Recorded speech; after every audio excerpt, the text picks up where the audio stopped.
Martell Wiley, aka Snitches News, wants the world to believe that he's a good fella. He's a decent man that put his life of crime behind him, and did what he did, when he testified at the O-Block RICO trial as the Michael Jordan of snitching, because he wanted justice for his dead homie, FBG Duck. Snitches News bragged that he was known on the mean streets of Chicago as a stick-up kid, not a store runner, as some of his detractors have claimed. If you let him tell the story, him and his guys caught an op lacking, and shot him 17 times. According to him, he was a shooter, and a snitch like Henry Hill, in the movie Goodfellas. According to the Chicago Sun-Times, Wiley told jurors he joined another Black Disciples faction when he was 15, and later moved to Parkway Gardens, which is also known as O-Block. He said, he eventually shifted to the other side in 2010 when he had a falling out with members of O-Block, and was shot. As he reflected on his time on the street, Wiley insisted he's no longer active and now uses his online platform to bash gang members and encourage kids to avoid the same path of violence and incarceration he had taken. At one point, he told jurors he's trying to help the city be a better place. Ain't no money in the streets now. They're broke, starving gangbangers, he said. They need to get on YouTube. Despite those comments, Wiley spoke fondly about the first shooting he carried out, calling it a rush while noting that a gang rival had been struck 17 times. At the same time, the convicted felon downplayed his long criminal record and an outstanding warrant stemming from a pending case in Minnesota. Before FBG Duck's killers went on trial, life as a snitch was great for the self-proclaimed Michael Jordan of YouTube. It began with his noble efforts to bring down disgraced former crooked cop Ron Watts, who terrorized criminals and ordinary residents alike at the Ida B. Wells housing projects. With all of that said, everyone wants to know, who did Snitches News shoot 17 times? Most people have narrowed the possible answer to either notorious hobos supergang leader Gregory Bowlegs Chester, or drug dealer Commane Insane Fears. We'll explore both possibilities and more on today's show. Goodfellas, Snitches News' secret life as a hitman. I'm finna drop my book anyway, and ride it. Because you could have kind of like cleaned it up a little bit earlier than you did, right? If you had really wanted to stop the rumor. No, I got on that. My boy C Hood. Hey, can you come in here? Sure. Hey, C Hood. Look, I ain't here to get out of there. I'm just here to speak my motherfucking piece. Surviving trenches news. Hey, you ain't gonna be the only one with a story to tell behind that shit either, my boy. I got a book. I got a song coming out, man. You hear the song, you go crazy. You gotta give me a little piece of the song, man. You say it's about a text message, but you lie. You a spy and you working for the FBI. Yeah, I got some shit coming down, right? Yeah, Surviving Trenches News, the book coming, shit. Nigga, up on gang, how to write books, man. Yeah. You said you was Michael Jordan, nigga. Don't forget about Scottie Pippen. For sure. He did get on the stand and bragged about that shit. I also heard he had something to do with taking down the hobos. Yeah. Yeah. You ain't hear about that bitch? That shit, they said something about he said he shot them 17 times. That shit false. That shit cap. Cause they get wild. That shit cap. Them niggas get wild. Shot you over 17 times over ass lying. But damn, but I heard he was a part of like that indictment that eventually took him down. Like he was snitching on that shit too? Yeah, that shit was since 08. Damn. He was doing 2 previous murders since 2008. As the reputed boss of the hobos super gang, Gregory Bowlegs Chester ran a narcotics empire that peddled massive quantities of cocaine, crack, and heroin, federal prosecutors said during his trial. But it was in his darkest hours, in the moments when Chester's life was threatened by another gang's gunfire, or by federal authorities closing in, that prosecutors say Chester showed the true measure of his power. After Chester was shot outside his girlfriend's apartment building 19 times, the hobos went after the Newtown faction of the Black Disciples street gang they believed responsible, according to prosecutors. Was Snitches News involved in this shooting? Did he mean 19 shots, instead of 17 shots?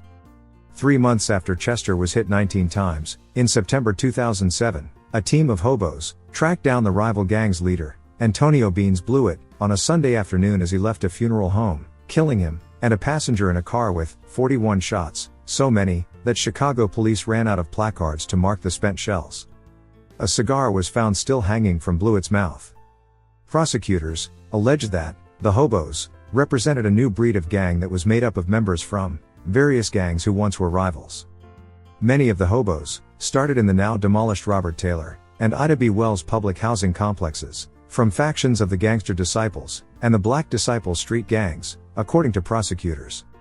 Formed after the larger gangs in Chicago began to fracture, prosecutors said, the hobos were an elite killing team that transcended traditional gang rivalries and welcomed people from rival gangs, so long as they demonstrated the necessary willingness for violence and crime. The gang's killings were calculated, well planned, and meant to send a message that its members were a force to be reckoned with, and that they would go to the most extreme lengths for power and money, prosecutors said in a court filing. At trial, the feds needed to prove that the hobos were a street gang, which was necessary to prosecute them under RICO laws. The trial court found several probative links that established the hobos as a street gang. Also probative of a link among the members of the hobos was their willingness to protect each other and retaliate on behalf of each other. The most obvious example is the involvement of every trial defendant, other than Poe, in the murder of Antonio Blewett, which also turned out to be the murder of Gregory Neely and the attempted murder of Cashel Williams and Roosevelt Walker. Blewett was suspected of being responsible for Chester being shot, and within days, Gabriel Bush and Arnold Council were planning a response, and the jury could have believed offering a cash reward for Blewett's murder, either at their own initiative or at the behest of Chester. The shooting of Chester also ignited an all-out war with the Newtown and Fifth Ward Black Disciples. After the hobos were arrested and hit with RICO charges in 2013, Cashel Williams, a member of the Fifth Ward faction of the Black Disciples, testified that the Fifth Ward and Newtown, an allied faction of BDs, were in a conflict with the Dirty Low and the hobos in September 2007. Williams testified that the hobos included Joe Buck, real name William Ford, Poe, a few more dudes. If the name Cashel Williams sounds familiar, it's because he went to jail for the murder of Reezy, aka Rah Rah, from Parkway Gardens, later known as O Block. You know, I knew Reezy for like 2-3 years before he got killed. But I'm gonna fast forward it to the day that he got killed. Yeah, all the members like OD them and, you know, Bruh them and original members, they know who Rah Rah is. But all these new dudes, they don't know who Rah Rah is. He way older than them. Half of them don't know who OD is, so they won't know who Rah Rah is. But anyways, it was Newtown was celebrating. I'll never forget, it was August 24th. Newtown was celebrating for one of our fallen members, you know. So we was on 71st and King Drive at the park where all the members, you know, all the BDs and everybody go to you know, light off fireworks and, you know, do stuff for the guys in the park. So we all come back to Parkway, West Parkway. And I was with OD, Trey 5, J Money, all us was together. Yeah, all us was together. OD, Trey 5, bruh. All us was, we was all in the crib together smoking and shit. We had this little trap where we had a game in it. We used to be smoking. It was down there like close to Boss Top building that where they did the interview. It was the next building over there. And we was up in there chilling, bro. And we had all decided to walk to the park. We marched to the park, like 13 deep down there. Newtown was barbecuing. You know, everybody invited all the guys, invited all the little guys. So we down there eating burgers and shit. T-Roy was with us too. We was all together. Next thing you know, we go back to the Parkway and we chilling. Newtown back there, Fifth Ward back there, Freedom Town back there, all BD blocks. We chilling. So I'm like, I'm finna go upstairs. I'll go upstairs in the crib because I ain't want to smoke with everybody. I ain't gonna lie, I ain't want to smoke with all the motherfuckers. I only had like 2 blunts left that folks them gave me from out of town. And I was like, shit, I asked OD, did he want to come? And 5, and they was like, nah, we finna go. Eat all went around. So I went upstairs. So when I go upstairs, I get to watching First 48 and shit, chilling, and I doze off. Wow. Did Snitch's News really just say that he went to sleep watching the First 48 on TV? Wow, okay. I'm sure it's his favorite show. Anyway, we'll let him finish with his story about the murder of Reezy from O Block, but before we do, please hit that like button and subscribe to the Cartoon News Network. Next thing you know, motherfucker come throwing rocks at my window. Hey, Scud, check it out. Man, they finna get down on your guys, bro. Will, your guy just got down on Rah Brother. They just knocked him out. Ooh, check it out. Come down here. He ran down there to go and get some niggas. So I slide downstairs. I analyzed the situation, you know what I'm talking about? And the situation was that Rah Brother had grabbed one of the folks' wife ass. You know what I'm talking about? He palmed it. He didn't just smack it. He palmed it. You know, she got a little fat one. You know, actually, it's little Mikey Ike's sister who he grabbed ass. Mikey Ike's sister, my homie married to Mikey Ike's sister who be with Lil Dirty. Ike, Mikey, whatever y'all call him. I call him Lil Mikey. He got a twin. So, he be with Lil Dirty though. So, he palmed the ass. So her little brother them went around, little twins them went around. So she had called one of the little guys from Newtown. He a drunk, skinny, weigh 100 pounds. Rah Brother, 6'1", 6'2", probably about 175, 180. Man, my homie Lil Rad knocked him clean out. Boom, man, you said you touched my sister-in-law? Yeah, I touched her. What you gonna do, nigga? This our block. Wow, wiped him out with one punch. He fall out right in the gates when you come across the street by White them crib, by Von them crib. He fell out. So motherfucker, wake him up, being polite, wake him up. Folks and them woke him up. Hey, bro, you tweaking, bro. We all the guys. He mad y'all jumped on me. Get back. He run down to the other end. He tell his brother Rah a lie, because Rah wouldn't have never went for it. So he tell Rah a lie that Newtown just jumped on him. Newtown Fifth Ward just jumped on him. They come down there with 15 pipes, 15 niggas. Everybody got pipes out. We tired of y'all niggas. Wasn't nobody trying to hear the story. And this how Newtown end up getting into Old Parkway because of that. So, wasn't nobody trying to hear the story. So, it's like Newtown, it was like, bro, some Braveheart shit, bro. Some beating up. Some 1917, 76 type shit. George Washington type shit. Like, Snitches News knows how to tell an entertaining story, even if he's adding a lot of extra sauce to it. Most of his stories are based on actual, factual, street shit, but he always adds too much sauce to the story and inserts himself as the hero. Like, when he claimed that he tried to warn Modell to be careful because he saw King Von and T. Roy on the hunt looking for ops. Or when he claimed that he saved FBI Butta's life after Von popped out of the cut and killed K.I. There's some truth underneath all of the extra sauce he puts on stories. It's just hard to find it sometimes. We'll let Snitches News finish up his story about the murder of Reezy, but stay tuned because you won't believe the plot twist that comes next. They was on one side and we was on the other side. And I think that's his brother or his friend, his homie, whatever. He used to be with Rah them all the time. I don't know if that's his real brother or his fake brother, but he ended up doing a dub for the shit that happened.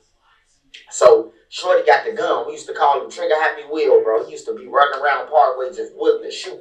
He was a trigger happy motherfucker. Like, anything that happened, he blowing. He was blowing at the little guys and all type of shit. Anybody from Old Block will tell you about Ill Will, bro. Like, he was a coward. He scared the box, but he'll shoot. You hear me? Like, you will whoop his ass. Anybody will whoop his ass. Lil Clotty from 22nd and State, from the Ickies, whooped his ass, dusting him off. You know, he wanted to shoot him. So, back to the story. So, Ill Will, motherfucker hollering at Ill Will. Me and my homie, we like, bro, we beat these, bro. Hey, he could fight folks one-on-one. He wanted to fight the same nigga who knocked him out, though. But folks now wasn't trying to go for that. I was going for it. Folks knocked him out, so let him get his one-on-one, even though he big. Folks now was like, no, fight somebody your own size.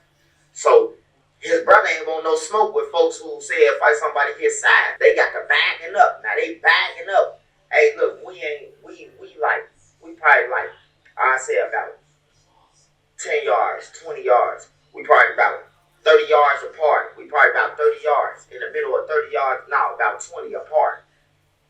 So, Ill Will like, man, he don't want to box him. Fuck that. We tired of you niggas being in the Old Block. Parkway. It was Parkway time. What Old Block? We tired of you niggas being in our block, fucking all our hoes and all that shit, making all our weed money and all that. So they got the bagging up. So we stayed there. The nigga Ill Will up. No bullshit. This ain't no lie. He up the gun, bro, with a stick and got the spraying. Whoa, whoa, whoa, whoa, whoa, whoa, whoa, whoa, whoa. I swear to God, bro, you would think Jesus covered us with a blanket. Everybody who was out there, man. Because ain't nobody who on our side got hit. So one of the folks, you know what I'm talking about, return fire. Don't. He ain't hit nothing. So now, Newtown and Parkway into it because they thinking that we didn't kill Ra-Ra.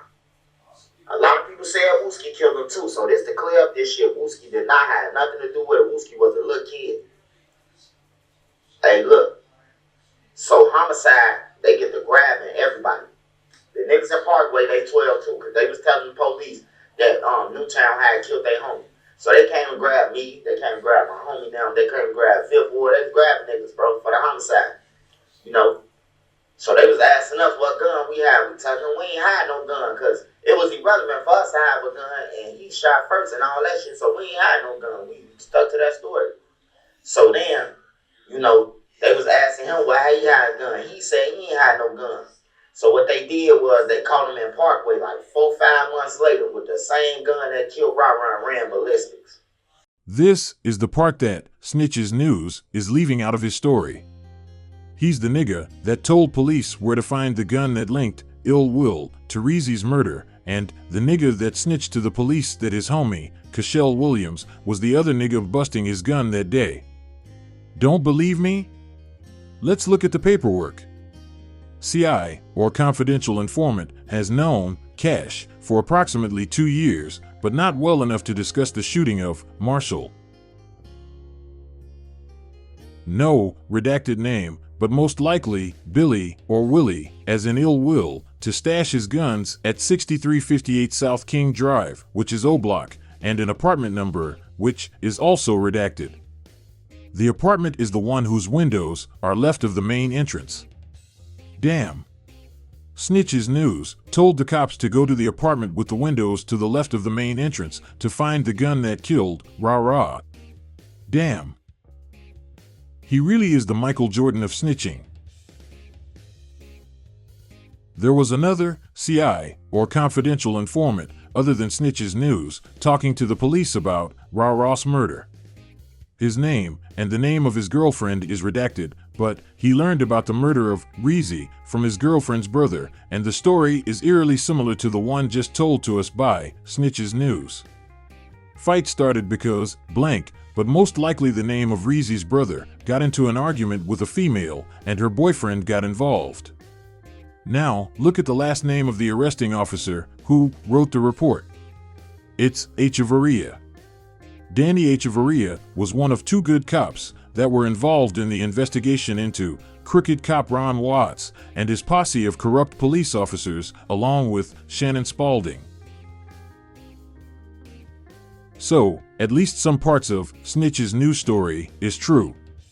He truthfully told everybody about crooked cop Ron Watts, the shooting of Hobo's leader, Gregory Bowlegs Chester, and the murder of Reezy, but how much of his story is his story, and how much of it is Cashel Williams' story? It was one of the leaders of the Fifth Ward set of black disciples, Cashel Williams, who was having shootouts with the Hobos, not Snitch's News. Cashel Williams most likely was one of the people that shot Gregory Chester 19 times. Cashel Williams turned rat snitched because the Hobos almost killed him when they murdered the leader of the Newtown BDs, Antonio Blewett, not Snitch's News.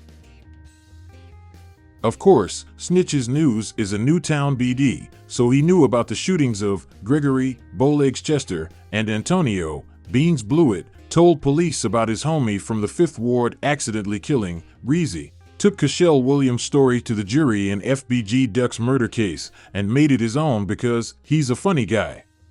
You're funny. You mean so? Let me understand you now. Maybe it's got a little fucked up, maybe.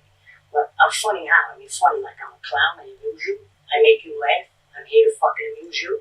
What do you mean funny? Funny how? Crooked cop Ronald Watts was accused by niggas living in the Ida B. Wells housing projects and the Robert Taylor homes of working with Gregory Chester and the Hobos to murder rival drug dealers Wilbert Big Shorty Moore and Kamain Insane Fears. Big Shorty was cooperating with Danny Echevarria, Shannon Spalding, and the FBI in their investigation into crooked cop Ron Watts. For me, Echevarria recalled in an article titled Code of Silence, published by The Intercept in 2016, it was like Bigfoot. I've always heard about the guy, but is he real? Then I go to the 2nd District, and there's Bigfoot standing in front of me. So I'm thinking, maybe there's something to what I've been hearing. Among the things he was hearing were rumors that Watts had been involved in the murder of Wilbert Moore, aka Big Shorty, a drug dealer who operated out of the Ida B. Wells development. On January 19, 2006, Moore had been shot down outside a barbershop at 43rd and Cottage Grove. For Echevarria, pieces of the puzzle were beginning to come together. A turning point came when they brought in another player who started talking about Watts. You're going to lock me up for 4 bags when your guy, Watts, is moving the dope. They run that shit. This guy put it together for me, Echevarria recalled. The suspect also described an operation in which Watts was extorting money from drug dealers and running his own dope lines. This was no pizza fund, said Echevarria. For a popular drug line sold at multiple sites, according to the arrestee, the Watts tax could be as high as $50,000 a week. He also told essentially the same story about the fate of Big Shorty that Echevarria was hearing from other sources. In the course of interrogating him, Echevarria threw out various different names, including some phony ones, then asked him about Big Shorty. Why are you asking me about a dead man? What can you tell me? Do you want the street version or the paper version? The street version is, you all did it. Watts did it. The paper version is, a beef inside the GDs. During the RICO trial for the Hobo Super Gang, it was revealed that the Hobos orchestrated the murder of Big Shorty because they knew he was cooperating with the FBI against them and their homie, Crooked Cop Watts. Crooked Cop Watts was never indicted by authorities in the murders of Big Shorty or Kamain Fears, who was a drug dealer shot 17 times. Kamain Fears' girlfriend had been with Kamain dozens of times when he paid off Watts, said Shannon Spalding. One day, she was walking a few steps behind Fears and Watts when Watts patted Fears' pockets. "Easter's coming up," he said. "Where's my money? My kids need Easter baskets." As the demolitions progressed at Ida B. Wells, Fears moved his operation to 37th and Indiana. Watts came around, seeking to tax him as he had at Wells and Nick Keys. Fears refused now that the high-rises were down and threatened to give Watts up to the feds. A few days later, he was killed. Early that morning, Fears and his girlfriend were lying in bed together. He got a call on his phone. "I've got to go handle this," he told her. He went outside. She heard gunfire. She looked out the window and saw a hooded figure leaving the scene. The man turned and looked up at the window. She was afraid he saw her. Knowing how Fears operated, she said, no one could get close to him unless he knew them. The shooter, or shooters, took 2 cell phones off his body, so it couldn't be determined who had made the call that set him up, and retrieved all the shell casings. Obviously, this was a professional hit. Not the work of a smelly, petty, rat-like Snitches News.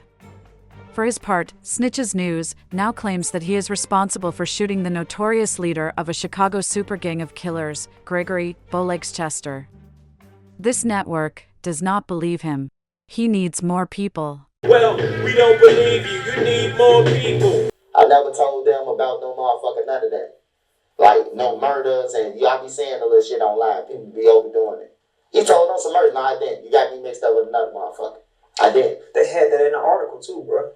No, they ain't have it in the article that I told on no murders. No, they had it in the article that they said that in the Sun Times that you had been a paid informant since I think 2008 or something like that. No, 2006. It was this cop on the low end, named Watts, and he was extorting people, shaking people down. Dirty cop. You know what I'm saying?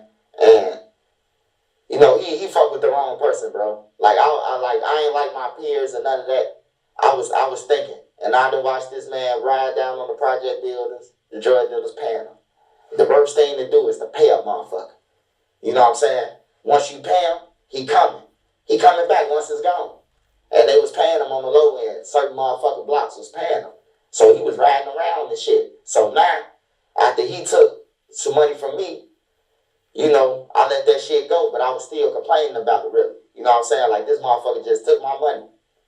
So then, I had robbed the motherfucker for some pounds and some guns.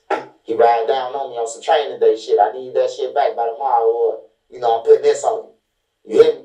So now I'm running from all type of shit, like running from, hiding from, moving, you know. Hey, see if you see a police car before I can run to another car and get in the trunk and ride off. You know what I'm saying? Just so I won't get arrested. So then I was trying to go to 51st and tell him, like, man, look, this dude. But when I went in there, the dude who I was telling me, like, man, you might as well go ahead on, bro. Just suck that shit up, man, because, you know what I'm saying? He the governor of the low end. And shit, that's what they was calling me, like the governor, bro. And shit, I went to the feds, bro. I went to the motherfucking feds, bro.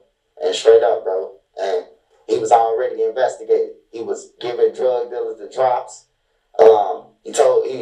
He was working with the hobos, giving them information, telling them who working with law enforcement and everything. About the murder, about the hobo thing, a motherfucker got it all wrong, bro. You know, so you saw. I never told on the hobos, bro. I admitted in open court that I had did it to the hobos. That I shot them on everything, bro. I never told them about no hobos, bro. I'm not in their paperwork or none of that. I did the shooting on everything. They asked me about the hobo leader, and what happened that day. I told them that I seen them coming out of our building. We was into it. They told us that we was into it with him. And I chased his ass down and fired him up. You closed the case now. So I closed the case. Well, we don't believe you. You need more people. You're funny. I mean, so let me understand it now. You know, maybe it's got a little fucked up, maybe. But I'm funny how? I mean, funny like I'm a clown. I amuse you. I make you laugh. I'm here to fucking amuse you. What do you mean funny? Funny how? Look, I ain't here to get out of there. I'm just here to speak my motherfucking piece. Surviving trenches lose.